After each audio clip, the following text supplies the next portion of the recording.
Ciao esploratori! Ecco alcune curiosità su Briançon che forse non conoscevate.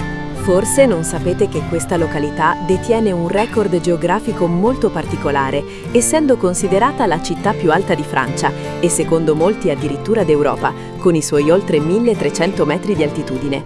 Non stiamo parlando di un semplice villaggio di montagna, ma di un vero centro urbano che grazie alla sua posizione elevata ha goduto per secoli della fama di luogo salubre, dove l'aria pura veniva usata per curare le malattie respiratorie, molto prima dell'avvento del turismo moderno. Camminando lungo la via centrale della città fortificata, noterete sicuramente la Grande Garguglie, ovvero un canaletto d'acqua che scorre proprio nel mezzo della strada lastricata. Questo sistema idraulico non è solo decorativo, ma fu progettato nel Medioevo con una funzione vitale, per garantire una riserva d'acqua sempre disponibile in caso di incendio, dato che le case all'epoca erano costruite prevalentemente in legno. E oggi quel mormorio dell'acqua è la colonna sonora costante del centro storico. Se alzate lo sguardo verso le montagne circostanti, capirete perché l'ingegnere militare Vauban è diventata una leggenda, dato che le fortificazioni che circondano la città sono state dichiarate patrimonio dell'umanità dall'UNESCO.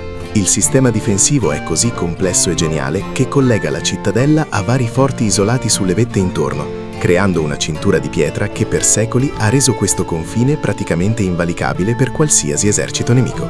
C'è poi una curiosità climatica che lascia sempre stupiti i visitatori, perché nonostante ci troviamo nel cuore delle Alpi, Briançon vanta una media di 300 giorni di sole all'anno. Grazie a una particolare conformazione delle valli che blocca le nuvole basse, si crea un microclima secco e luminoso che regala cieli di un blu incredibilmente intenso, che contrastano in modo spettacolare con la pietra grigia delle mura e la neve delle cime. Infine, per i più coraggiosi c'è il Ponte d'Asfeld, un'opera ingegneristica del Settecento che collega la città vecchia al Forte delle Teste, superando la gola del fiume Durance con un'unica vertiginosa arcata di pietra. Affacciarsi dal parapetto per guardare il torrente che scorre decine di metri più in basso fa davvero tremare le gambe e ci fa ammirare il coraggio degli operai che lo costruirono, sospesi nel vuoto senza le sicurezze moderne. Voi conoscevate questo posto? Fatecelo sapere nei commenti. Se amate i walking tour e i viaggi virtuali, non dimenticate di iscrivervi al nostro canale YouTube per non perdervi i prossimi video e le curiosità sui luoghi che visitiamo. Speriamo che le informazioni che vi abbiamo dato su questo luogo